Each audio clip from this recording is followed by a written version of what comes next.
clear of the closing doors, please.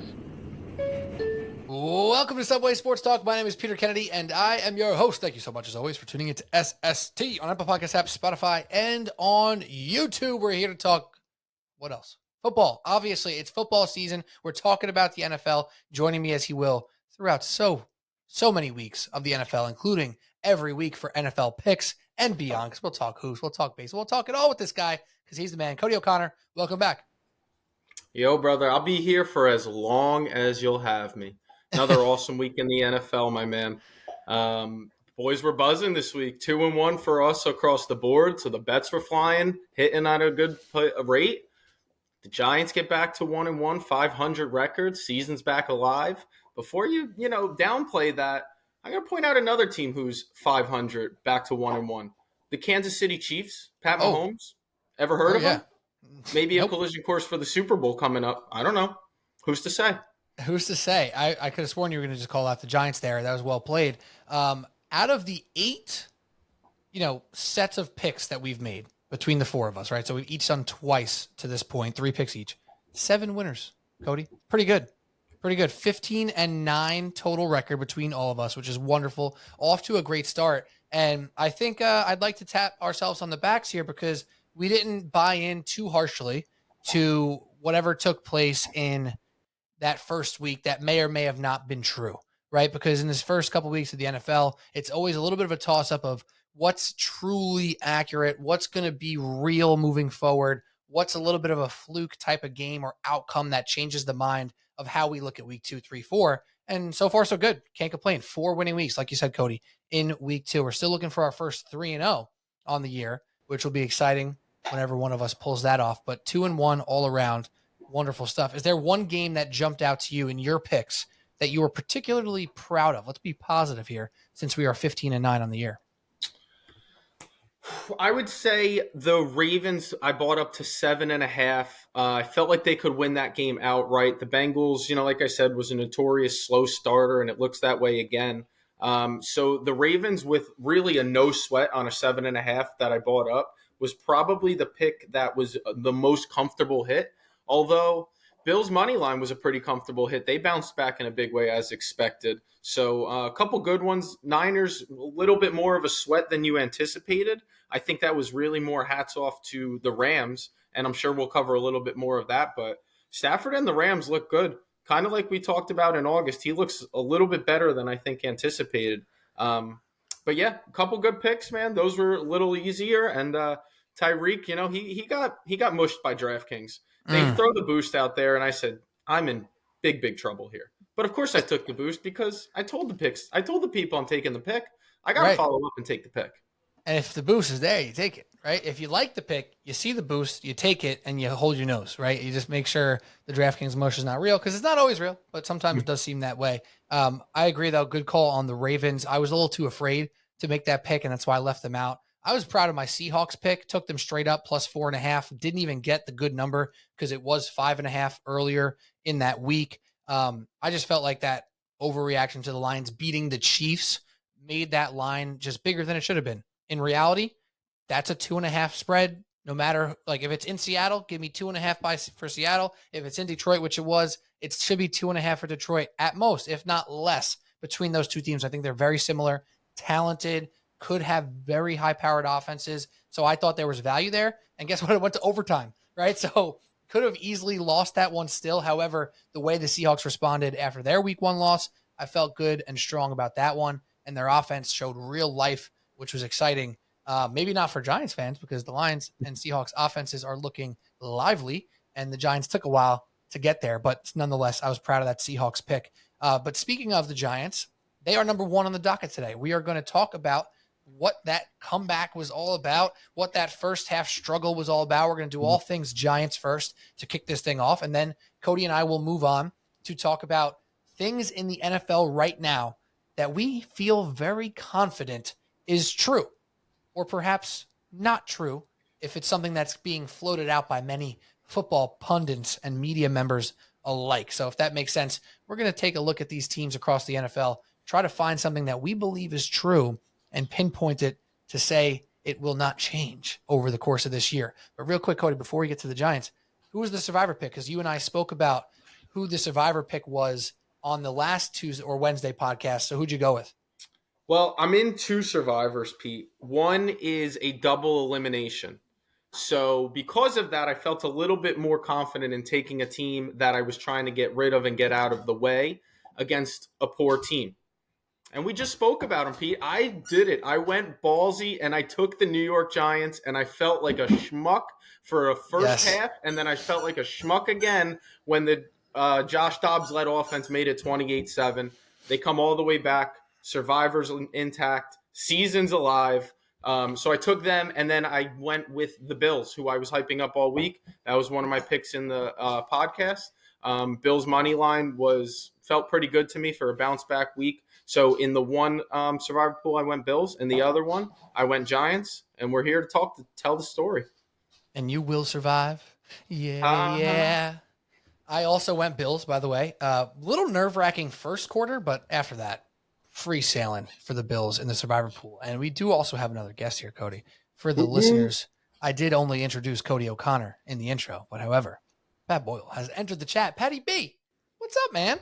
Hey, how we doing, gentlemen? Cody, you're such a homer. You picked the Giants in that survivor pool over the Cowboys playing Zach Wilson. What is wrong with you?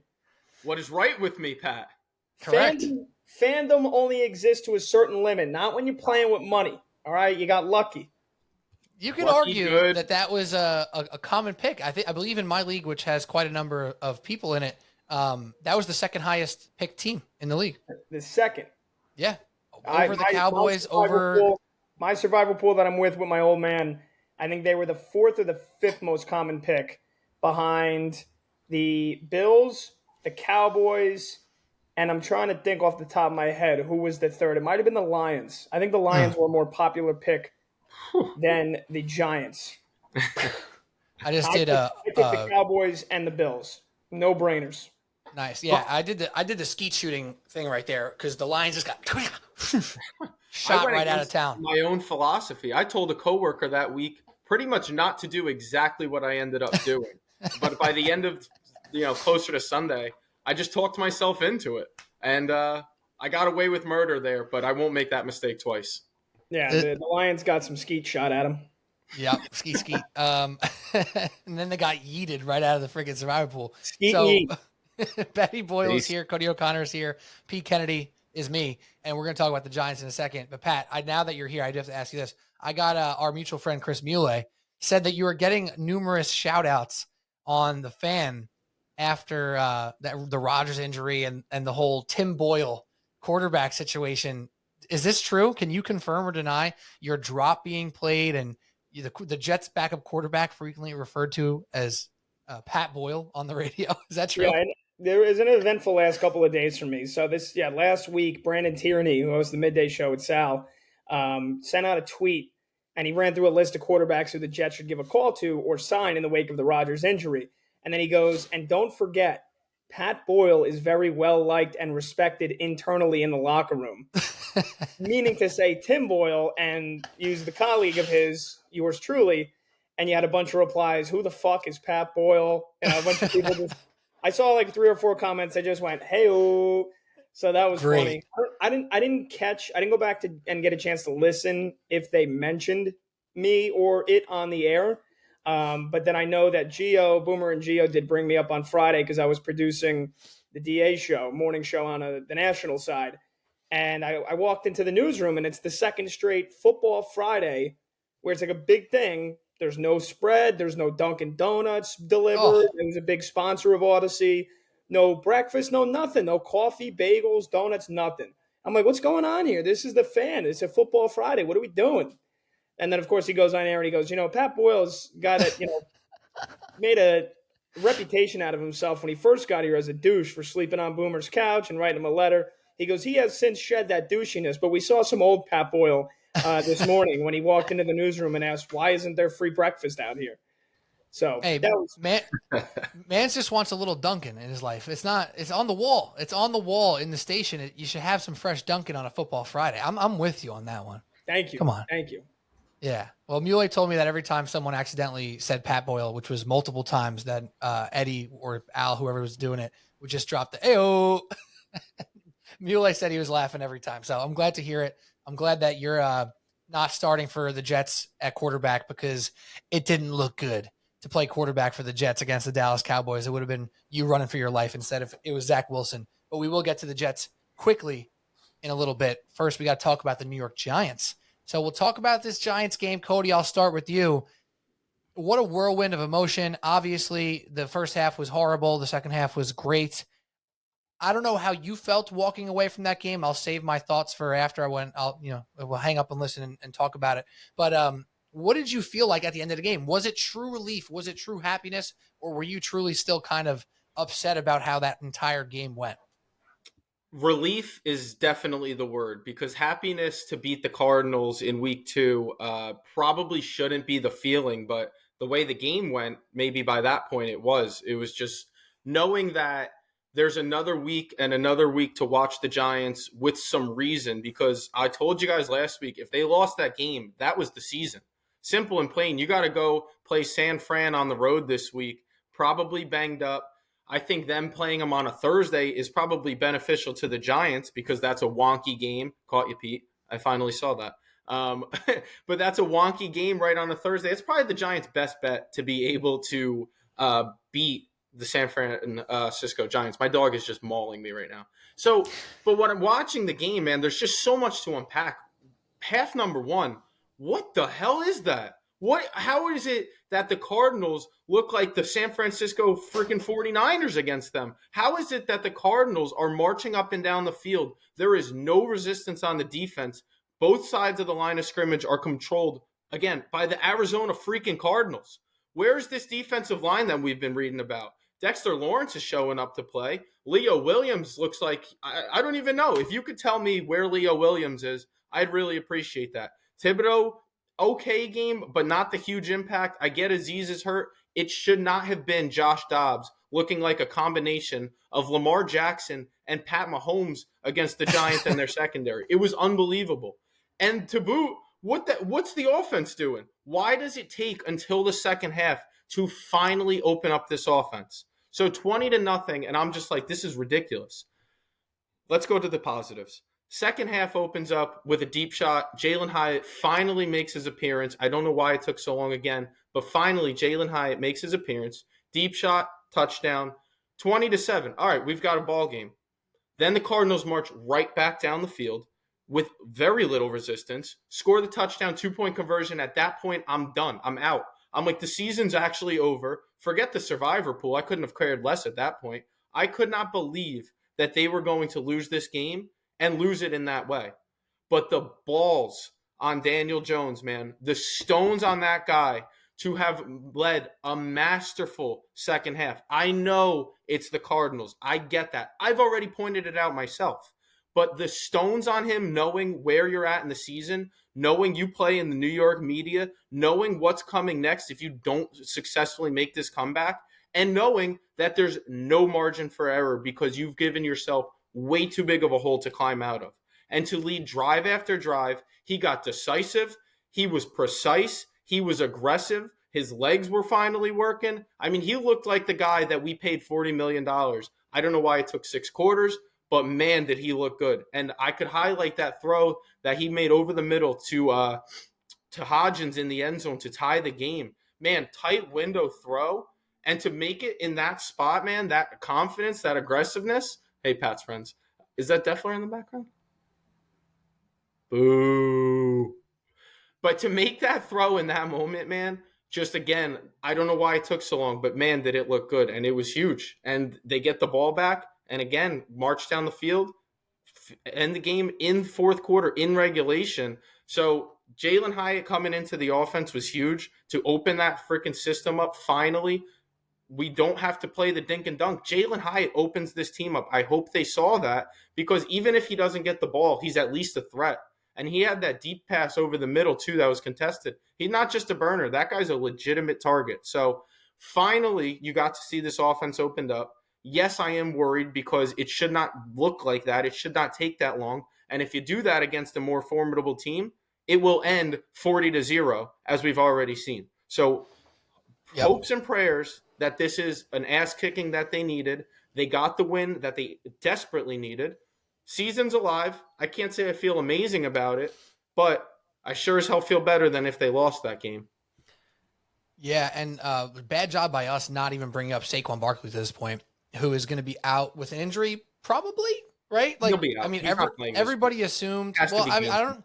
I'm like almost kind of looking past Thursday. Like, I counted him out. We're going to be a 10-point underdog with him, a 11-point underdog without him. Like, who cares? It is what it is. But past this Thursday, like, we all kind of assumed it'd be 3-4 weeks. You know, kind of sucks, but it could have been worse, right? Now it's like, oh, maybe he'll play Thursday. What? What are we talking about here? Let's not put him out to the Wolves against San Francisco. That's nuts. But a lot of stuff happening off mic there. We have 3 dogs making appearances now already. Mine didn't make it on camera, but she was licking my kneecaps before under the desk. Cody's dog is there. Pat just got attacked by his roommate's dog. And now we got a bunch of dogs in the podcast. We had a couple dogs show up for the Giants on Sunday. Look at that segue. And it was nice to see some life out of this team. And I don't know if I feel great about the team.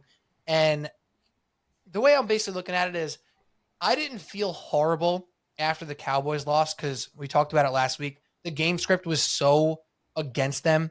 It was hard to like read too deeply into any specific function of the game other than the best D-line in the league demolishing a poor O-line, right?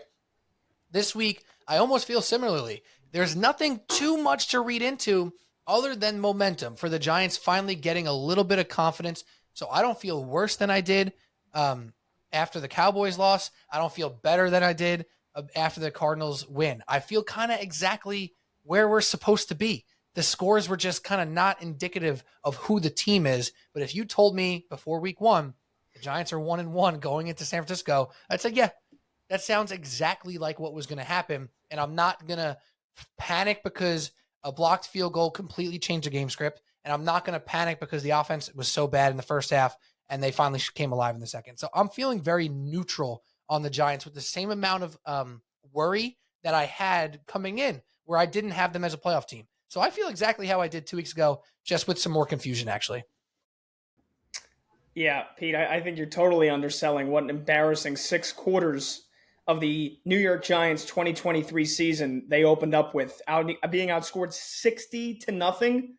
60-0. You don't feel any worse about the 40-0 blowout against the Cowboys after they were down 20-0 and 28-7 against Josh Dobbs and the Arizona Cardinals, who are actively trying to tank and go 0-17 for Caleb Williams. And I won't hear it any other way.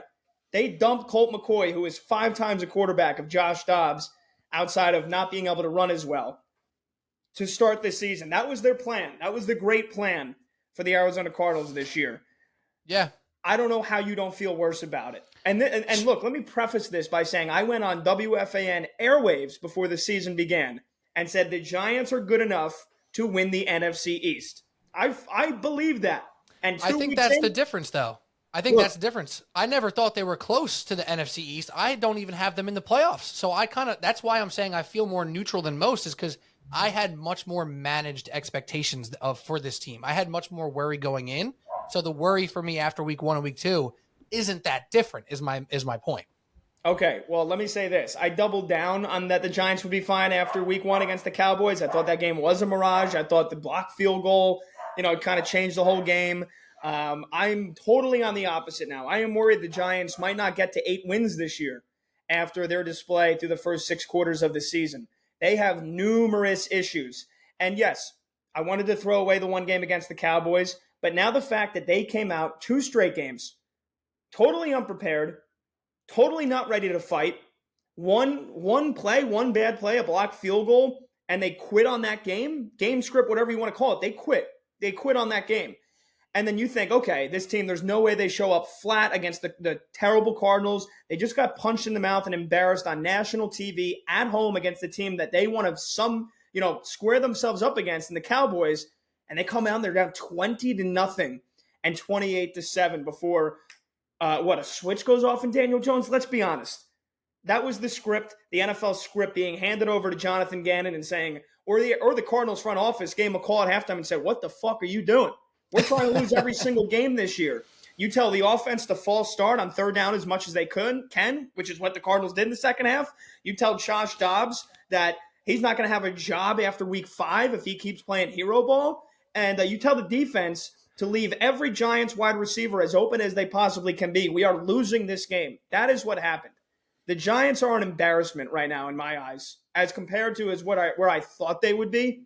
The offensive line sucks. It has not improved. It has regressed. Evan Neal is a revolving door. I mean, you want to talk about Cody talking about his dog mauling him before? He is Evan Neal. Cody was Evan Neal. His dog's mauling him. I mean, he is letting people walk right through him. There was a play where it was a third down, and Jones rolls out to pass, and Evan Neal literally just stands there like he's frozen in time and lets a guy run right past him to try to sack Daniel Jones. They still don't have much of a passing game. And look, it seems like it's a matter of time before Darren Waller actually does get hurt and is out for multiple weeks. I know it's tough to say, to project upon injuries, but let's be honest. What is the Giants' passing game without Darren Waller? I mean, you got Cody hoping that Jalen Hyatt 159-yard catch where he makes a tremendous catch, let's be honest. But you're not hoping that Jalen Hyatt can reproduce that every single week. You're hoping that Wan'Dale Robinson can maybe stay healthy for a couple of weeks and be a nice slot receiver option for them. The offensive line can't block. Daniel Jones still makes far too many questionable plays with the ball, in my opinion. And that's somebody, again, that has a very high threshold for where I think Daniel Jones should be this year. And Saquon Barkley is already hurt now 2 weeks in. And that's true. And you got Brian Daboll playing fucking mind games with everybody saying, oh, yeah, he's a quick healer. He might be ready for Thursday. Bullshit, he's going to be ready for Thursday. And he's probably not going to be ready for the game after that against Seattle. In my opinion, the Giants are in big, big trouble. And that one half of football, regardless of a 21-point comeback to win, where they dominated the Cardinals in the final 18 minutes of that game, falling behind 20-0 to me is really, really bad and a big indictment on where this team should be, because they never should have been in that hole in the first place. So let me ask you this, Pat, because I don't want to just throw out a football game in the NFL, because you should never do that. You never know what's going to happen. But they have no chance against the Niners this week, right? Like, they really don't. I texted into the group chat earlier a ridiculous case of what needs to happen for the Giants to win. It included another UCL blowout. I think it included Christian McCaffrey becoming the first male ever to be pregnant before the game or something. I don't know. I was just making some shit up. And I think that's true. Like, the Giants aren't going to beat the Niners, right? But the Seahawks in the week after that. Do you think right now the Giants can hang with the Seattle Seahawks? Are you saying that they can't hang with a Seahawk ilk team in the NFC? They can. They can hang with the Seahawk team. They can also get blown out by 2 touchdowns by a Seahawk team that went into Detroit and put up, 37 points, 31 points, and won that game in overtime. So that offense is legit. Geno Smith was not a fluke year last year. Kenneth Walker, who I don't think had a great game, but still found the end zone twice on Sunday against Detroit. And the defense is, look, they'll have weeks where they give up 31 to a Lions team that was a top 5 offense. They'll also have games where they shut out, or they got shut out in the second half by the Rams. They're another team that's so inconsistent, but on their best day, they can absolutely blow out the New York Giants. And again, maybe you didn't have expectations for them to make a charge at the NFC East this year. But what does it say that a team, and again, you say you don't want to throw out a game as much as we wanted to throw out the Sunday night game against Dallas. What does it say about where you think a team is that they got blown out 40-0 week 1? They were down 20-0 at half in week 2, and we're expecting them to get blown out in week 3, regardless if it's against the 49ers, regardless of them playing 2 out of the best 3 teams in the NFC in the first 3 weeks. What does that say about where this team really is? Coming off a 9-7-1 season last year, where you'd think, yeah, they're going to be better than the year before that.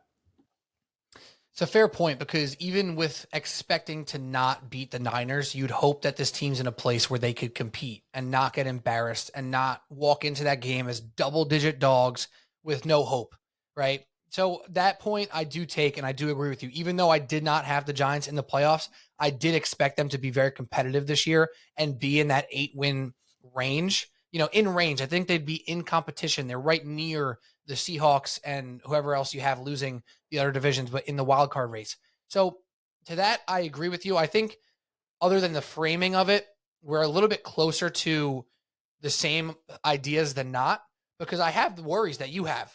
I just possibly had them a little bit earlier, and now I'm just like numb to it, if that makes any sense. And that sucks. And that might help prove your point even more, Pat, because the numbness that I feel with the letdown from this team proves that this team is not where it should be. So to that, I think your points were all incredibly valid. Cody, do you have anything to add to the Giants conversation here? Is there any world where that second half sparks this team and that there is a positive to take from that game? Like, I get it. Again, I know it's against the Cardinals, but they were flawless in the second half. So is there a world where this team got a fire lit under their ass, they are 500, and the season's not over? I also expect them to lose to San Fran. I think the path is a little different than Pete's saying. I think it's something about maybe some special teams winning the turnover battle, hoping that the weirdness of a Thursday night plays to your benefit. But the fact of the matter is there a world where that second half leads to the team that we hoped coming in? Because just 2 weeks in, to throw out everything that we thought about this team for the last 5-6 months, I mean, I think that's tough. And what's that say about Daboll and Joe Shane, where I was so high on them? And if we're going to come to find out that this team isn't even competitive, now what's that say about them? What's that say about the state of the Giants as a whole? Yeah, I think, it's the classic saying of you got to see the ball go in the hoop every once in a while, right? Like the Giants clearly got off to this horrendous start offensively. They needed to get off the schneid. And as soon as they got that first truly successful drive, got it in the end zone, we saw a different offense. And yes, it was against the Cardinals. We could say that till we're blue in the face. But seeing the ball go in the hoop can have an effect on this offense. Now, we saw the Rams do some stuff against the 49ers defense. We saw in week one, they had who'd they have in week one? I'm drawing a blank here. Who, the Niners? They blew out the Niners. Steelers. Yep. Yeah, the Steelers offense looked horrible against the Niners. They looked bad against the Browns too. And the Browns, maybe they're just a very good defense too. Maybe the Steelers offense isn't as good as we thought. But I don't think we could rule out the idea of what Cody's saying either, that this could spark at least some sort of positivity for the Giants offensive unit. However, the Evan Neal issue is a thing. The Saquon being out is a thing. Andrew Thomas being injured last week also, which wasn't mentioned really much to this point, is totally a thing. So I think all points are valid to this point, and we're going to do a segment in a few minutes about what we know is true in this NFL. And right now, the only thing we know that's true for the New York Giants is that we don't really know what their path's going to look like right now.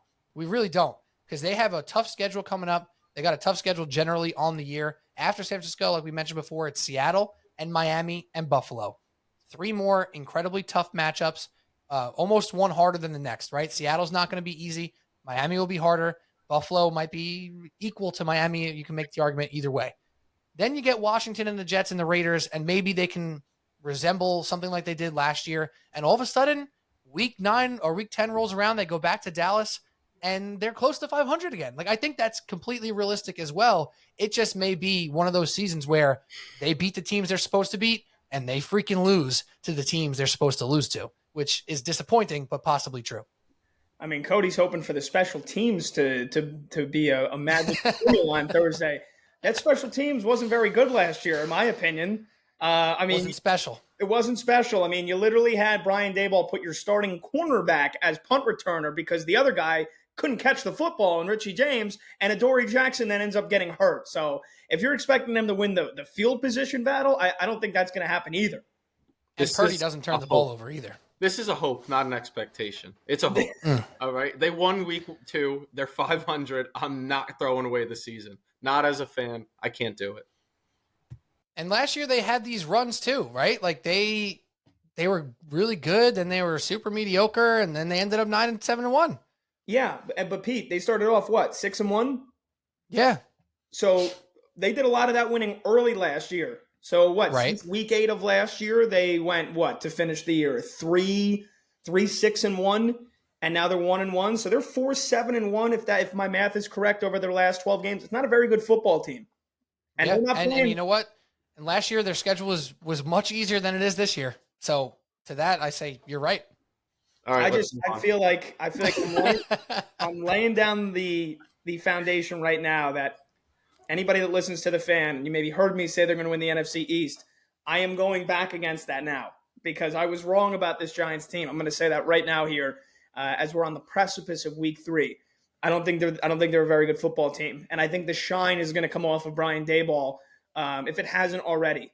With I don't know if we talked about this last week. We did because I blasted him for leaving Daniel Jones in a 40-0 game in the pouring rain.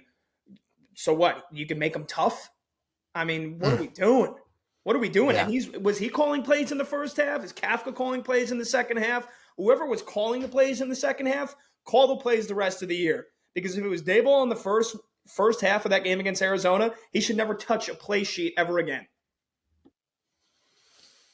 Yeah, that sounds about right. Sounds about fair. And I guess we can only see what happens, and perhaps it's a little bit opposite of last year, but from one of the easiest schedules last year to upper echelon difficulty, not like the most tough in the league, but definitely harder than average schedule. Their work is cut out for them. And somewhere in the world right now, probably sleeping, Mark Shanlugan has a little smirk on his face because of the dismay that the Giants have the three of us in right now during this conversation. So I'm nervous. I'm with you, Pat. I'm just as nervous as I was before the season, if that makes any sense. So let's move on. Let's talk about our next subject here.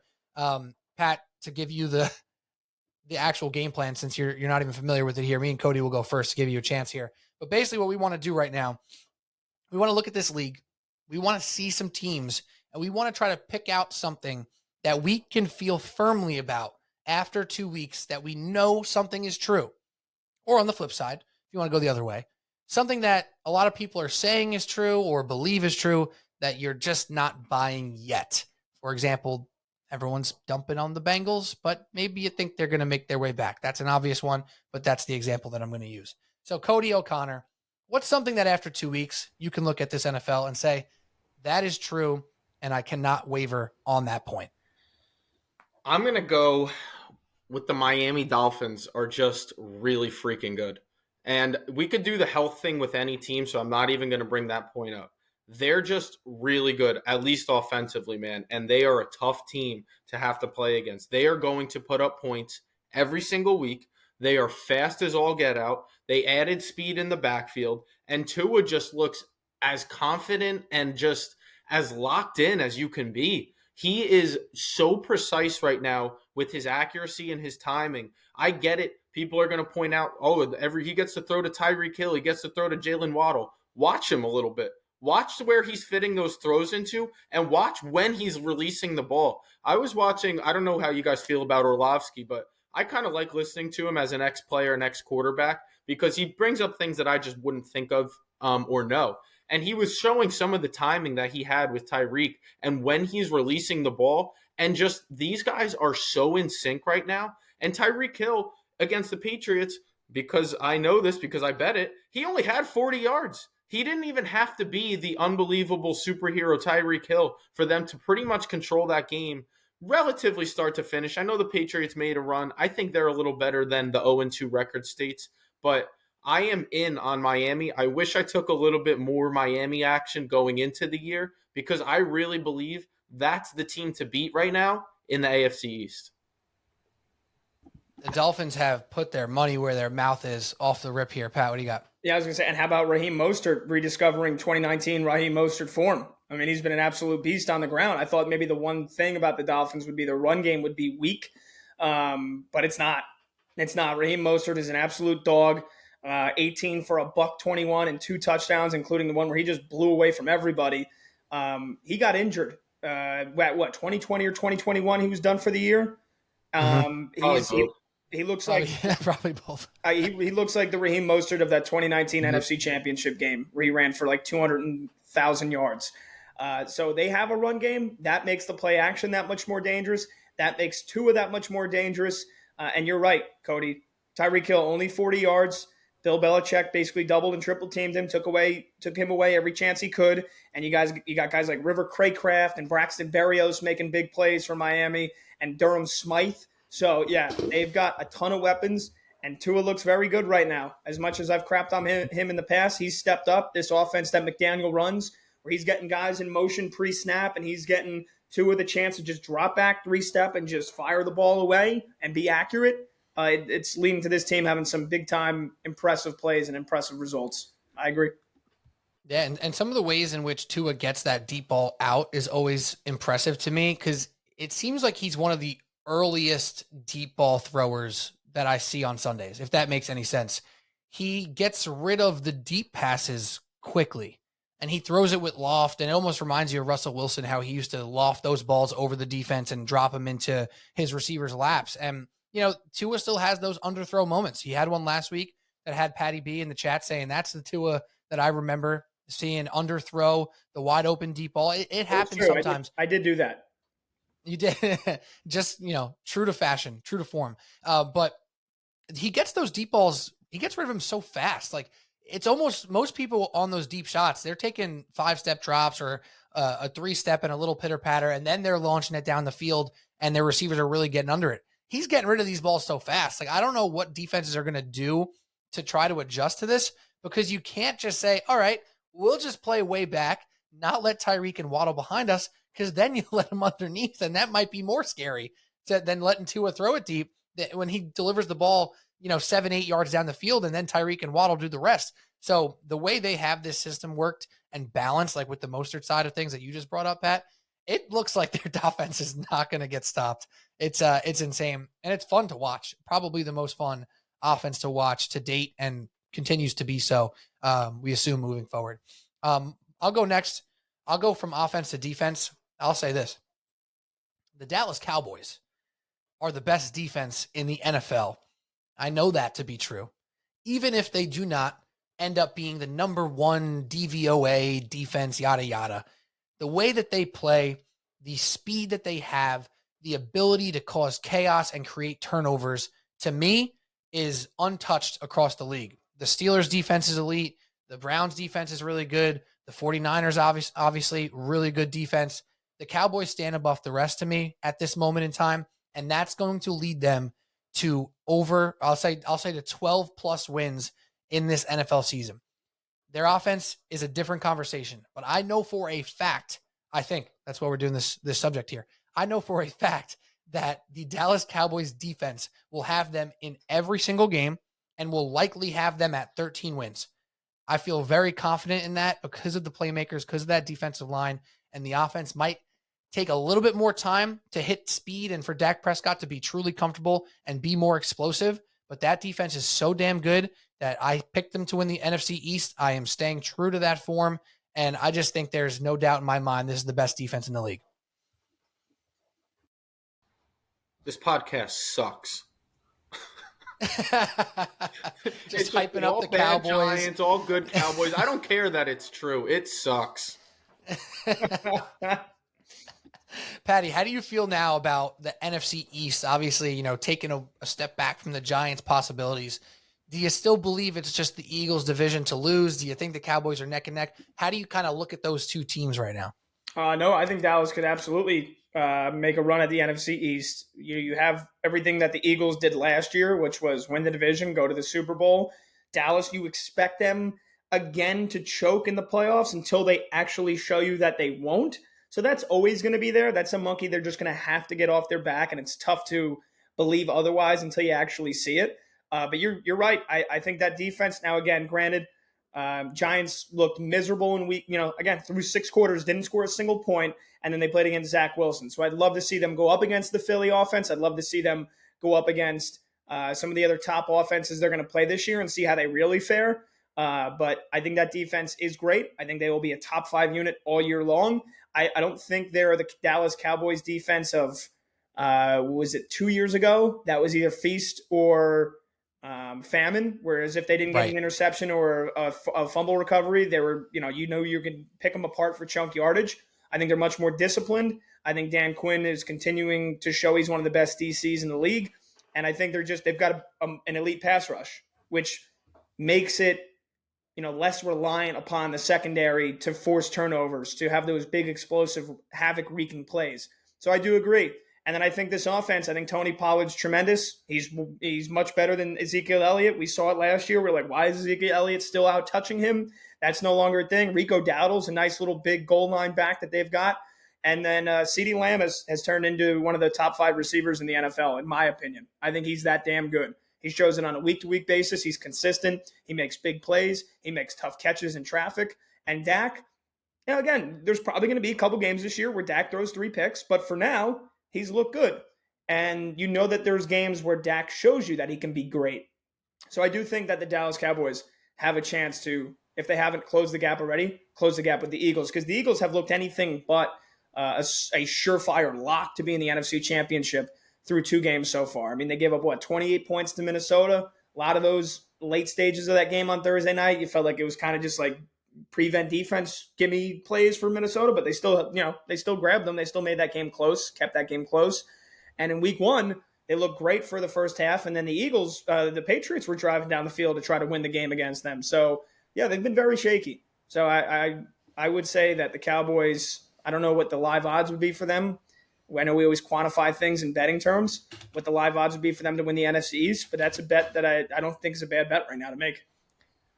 And their schedule upcoming, just for reference, because we talked about this defense and how good it is. They're going to have another easy week. They got the Cardinals in week 3, so they should have another feast day on defense, followed by the Patriots, which, we'll see how the Patriots offense continues to shape up. A little up and down for them so far, but some good, probably more good than bad as far as expectations. But then they get the real test. Sunday Night Football, 49ers. And then Monday Night Football, Los Angeles Chargers. For all their shortcomings, their offense has been able to put up some points and move the ball. So those are the 2 tests coming in week 5 and 6. But for right now, the crown for defense is on the Cowboys' head. And I'll try to pull up those odds. Cody, do you have anything else to add on the Cowboys or no? Yeah, if I could clarify, I love Subway Sports Talk. I do hope I'm invited back. But I like that you brought up the Cowboys defense, because I really think if they are going to take the leap above Philly and take this division, it does start with that unit. I still can't fully trust Dak Prescott. I think he's one of the guys that really just has to prove it to me, and he has to do it in a big moment, right? Like, we know Dak is good, but is he great, and is he going to be able to lift your team in a spot where they really need him? Because that's probably what it takes to be able to pass the ex-NFC, conference champions and to take this division. But the defense showed anything but signs that they can't do that. I mean, Micah Parsons looks like the best player on the defensive side of the ball, maybe the best player in the league right now. I mean, that guy is flying around. He had a sack on Zach Wilson. We throw that term shot out of a cannon out sometimes, but my God, dude, the combination of his speed and strength is unbelievable. And I'm a guy who's been saying TJ Watt's the best defensive player, and it's starting to look like Micah Parsons is taking that crown. So that defensive unit is for real, and I definitely think that's where it's going to have to happen if Dallas is going to overtake Philly. Any guesses on the NFC East odds currently? I'd say the Eagles are minus 170. Ooh, I would say the Eagles are more like minus 120, and Dallas is maybe plus 140. Do you guys know what it was before the season? Closer to that? I don't know exactly. It was actually, if I'm not mistaken, it was about 150 minus for the Eagles and plus 175 for the Cowboys. And it is currently sitting at plus 100 for the Eagles, plus 105 for the Dallas Cowboys on DraftKings. So proof of concept, perhaps, according to the sports books. But we shall see how they actually face each other, which won't be until week 9, I believe, something like that. At Philly, week 9, Fox game, 425. Can't wait for that one.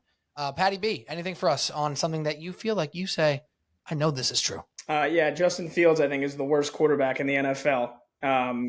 He has that regression doesn't even scratch the surface of how bad he has gotten, at least through 2 games this year, where I thought Justin Fields, for putting a otherwise Canadian Football League team on his back last year, running for 100 yards, it seemed like 6 weeks in a row where you're just hammering his rushing prop every single week, and every single week he's delivering. I have it here. From week 6 through the end of the season, here was Justin Fields' rushing yardages: 88, 82, 60, 178, 147, 85, 71, 95, 11, and 132. And he had 6 straight games with a rushing touchdown over a span in which he scored 7 rushing touchdowns on his own. So, look, he showed flashes of being able to deliver the football last year as a passer. Those have all gone totally out the window through 2 weeks, and he hasn't even used his legs this year either. Which, I mean, he ran for 59 yards against Green Bay. A lot of that came in garbage time, at least from the red zone watching I was doing. But man, he looks horrendous. The decision making is by far the most mind-boggling to me because you're in year 3. And yes, I know Zach Wilson's in the NFL. He looks worse than Zach Wilson right now this year. He's holding the ball. I saw a couple Twitter breakdowns. There are guys wide open, and he's holding the ball. And it's, what are you looking at? And then he just runs right into the offensive line, runs into a sea of 8 bodies of 300-pound men to go down immediately. And then on that screen pass, he throws the pick 6 to Shaq Barrett at the end of that game. They ran that play like 8 times in a row because that is the only way they could actually throw the ball, was on a screen pass, little drop-off, and hope that Khalil Herbert or one of their other receivers then could run the football and get yards after the catch. His decision-making is totally horrendous right now. He's already thrown, 3 picks in 2 games. He's missing wide open guys. He's holding onto the football way too long. Look, I get it. He doesn't have weapons, right? I think DJ Moore is pretty good. I don't even think DJ Moore got the ball thrown to him at all in the first week. Very little. They got him going in the first half, and then that plan completely fell out the window again. And I know Chase Claypool is basically getting shit talk for not even showing an effort in that week 1 loss. I think he scored a touchdown against Tampa Bay, but and Cole Kmet's the number 1 tight end, Notre Dame guy, go Irish, but he's not an elite tight end, so I get he doesn't have weapons. And he doesn't have much of an offensive line, but, come on, man. Sooner or later, you've got to overcome those things. You've got to rise above the adversity that has been dealt to you, and you've got to perform. And he has done the exact opposite of that. He has shrunk. I think at the end of this year, if Ryan Poles, the GM, who was getting a lot of love for breaking it down, Bears are going to do it the right way, he might not have his job at the end of the year. Whoever is drafting at the end of this season for the Chicago Bears, you're hoping that Caleb Williams, Drake May, Shador Sanders, one of those guys is available to you because they will be drafting another quarterback. I think Justin Fields' time in Chicago is coming to a swift close. I'm not sure he makes it to the end of the year as the starting QB. And for all the Bears fans, sorry, it's another lost season because your QB stinks.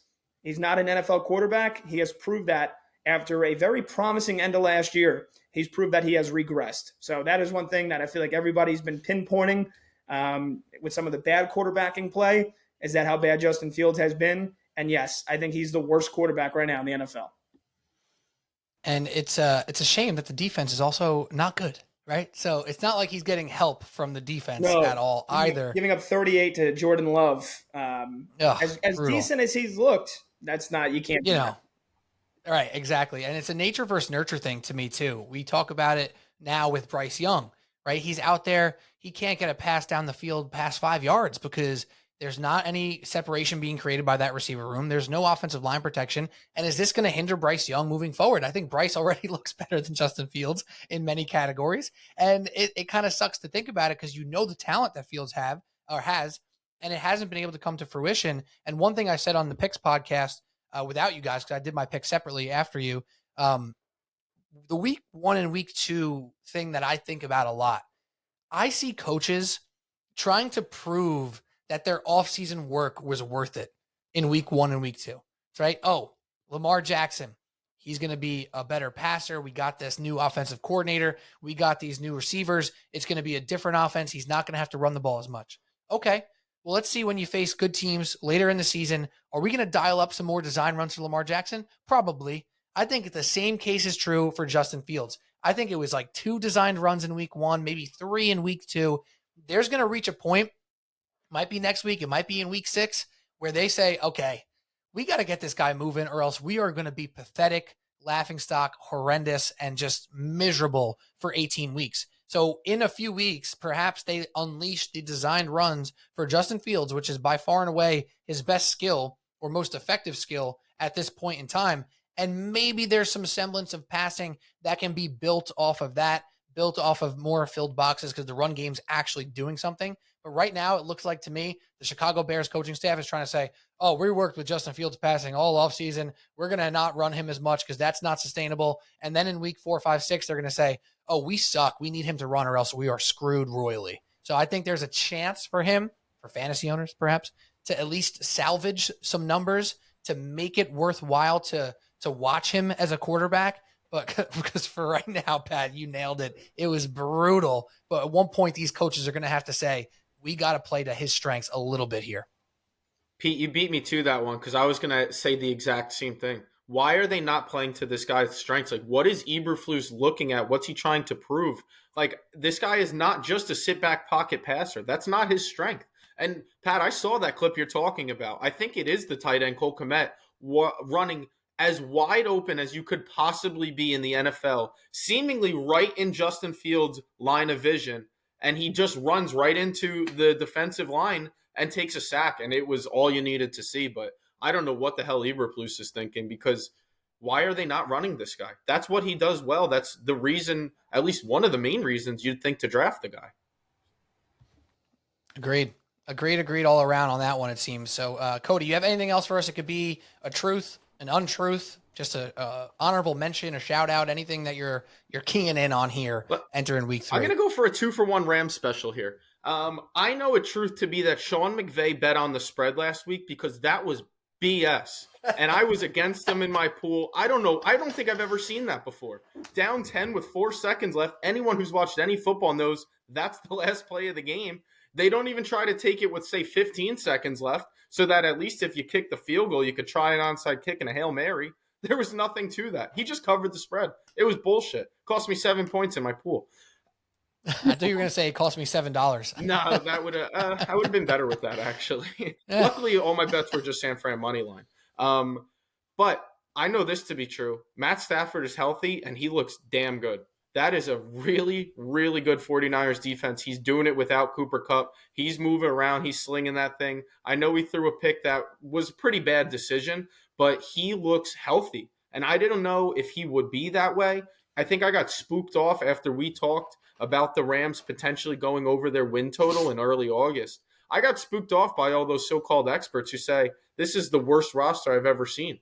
But that guy, Puka Nacua, man, oh man, he looks fun. Unbelievable. He's a talent, man. I think that is for real. I think Matt Stafford is. And I think the Rams, I'm going to put them in my own frisky category. I think you got to play a good game to beat that team. And I think they could play above their head. And I think their win total of 6.5 looks pretty good if you took that preseason. Is there any bigger lock than Puka Nacua winning Offensive Rookie of the Year? Yeah, no. I'm actually, yes, now. 100%. Bijan Robinson. Oh, yeah, you know what? You know what I mean? Like, you got to expect now Puka Nacua to get, 17 targets a game, or what do you have, 21 targets in week 2 or something like that? I agree. Puka's been amazing. I spent like $20 on him in my fab for my fantasy league, and I'm thrilled to have him. But Bijan Robinson's looked awesome too. Yeah. So maybe not a lock, but a great bet. He's got 35 targets, 25 catches, 266 yards through 2 weeks. My God. And he's ran the ball twice. They ran him 2 times. And he looks good doing it. You know what I mean? Like, it's not like he's just getting like these simple system routes. Like, he's running a lot of stuff that's real. And I know fantasy people are talking about, when Cooper Kupp comes back, what's he going to do? Well, this offense is used to having 2 very productive fantasy level receivers in Kupp and Bobby Trees, Robert Woods, right? So if he's not Cooper Kupp, maybe he's Robert Woods, and he might be the offensive rookie. When Cooper Kupp comes back, he's going to be even more open than he is now. That's the thing. True. That's a great point. I forgot about that. Give him more targets. Get him 29 targets next week. Yeah. I'm in. Puka's the man. And I'm blanking on the running back right now, but Cam Akers looks like his days are numbered. Kyron Williams. He looks good too. So, this Rams team, frisky, minimum, frisky. Cody, we should have really went harder with that take in our preseason pod. When we did the NFL storylines draft, we were like afraid to really go into that. I know. We were like, I think they're going to be sneaky competitive. If we actually hit that take hard, man, I'd be doing laps right now. Yeah, it would have felt good. The so-called experts. Damn it. Right? That's true. All right, I'll do one quick one because we can close up in a few minutes here. I just want to say this. Lamar Jackson is back, baby. And he hasn't even looked that good, but he's back. He's a winner. And if he's healthy, the Ravens are a playoff team. I picked them to win division.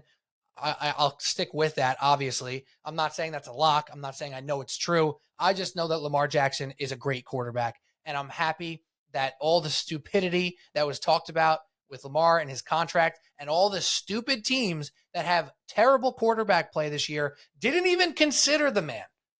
The Atlanta Falcons might be the best offense in the freaking league with Lamar Jackson right now. What are we doing, Desmond Ridder? Come on. So I just want to say that Lamar Jackson is back. I'm happy he's paid. I'm happy he's playing solid. He's not even playing amazing yet, but it's there. It's looking good. Zay Flowers looks elite. Nelson Aguilar made an amazing catch. I know OBJ's a little banged up right now, but Andrews, Zay Flowers, some of the other guys they got there, and Gus Edwards, even without J.K. Dobbins, I'm not afraid. I think the Ravens are here. They're here to stay, and Lamar is proving his worth, as I knew he would. I've got a quick going against the grain, I feel like, or whatever you want to call this here. And everybody always tries to predict when a team or a player is about to fall off the cliff. I mean, don't believe anything you hear. Max Kellerman's career on First Take came to an end after his claims about Brady falling off a cliff. Everybody's trying to say that the Chiefs, they're not going to be back in the Super Bowl this year. They're done. The offense isn't that great. The Chiefs' offense is still, in my opinion, the best offense in the NFL. I don't care about what Miami's done. I don't care about the Bills. I don't care about the Eagles. They have Patrick Mahomes. And if you have Patrick Mahomes, birthday boy, who just turned, 28? So he's my age, which is unbelievably scary to think of. Just got his money, $53 million a year now over the next 4 years. You have Patrick Mahomes. You will be going to the Super Bowl almost every season, and you will be a contender every single season.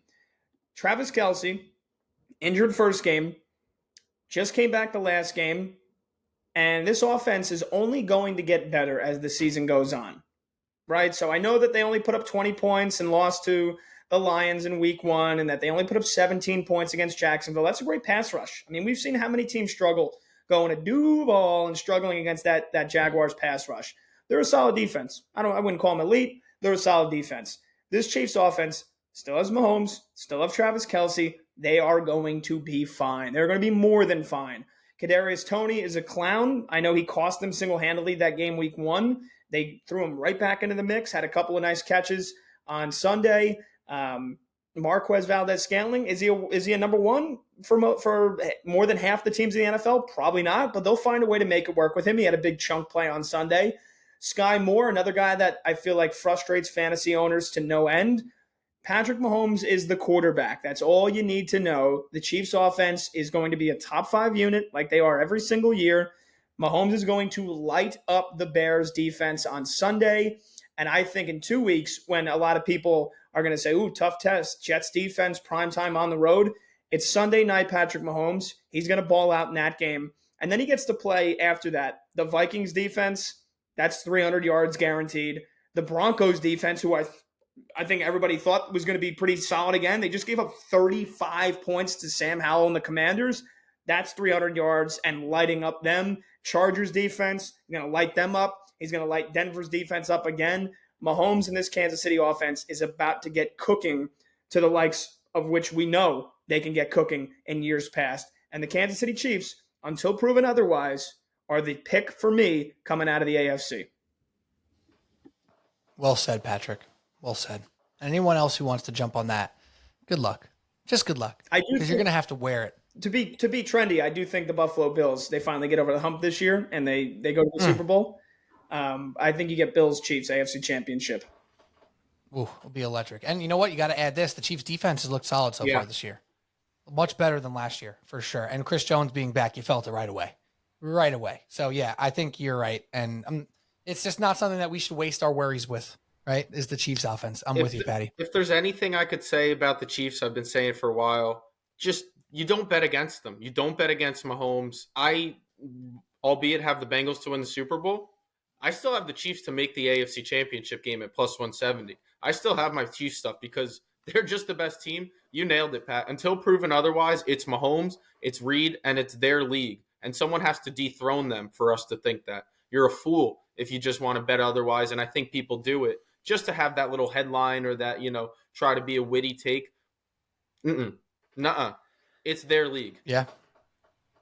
And speaking of not betting against the Chiefs, it's also not always smart to bet on them when it comes to a spread perspective because they don't cover a ton of spreads, but they did cover this week against Jacksonville. We'll see how they do. Speaking of spreads, we have picks coming up.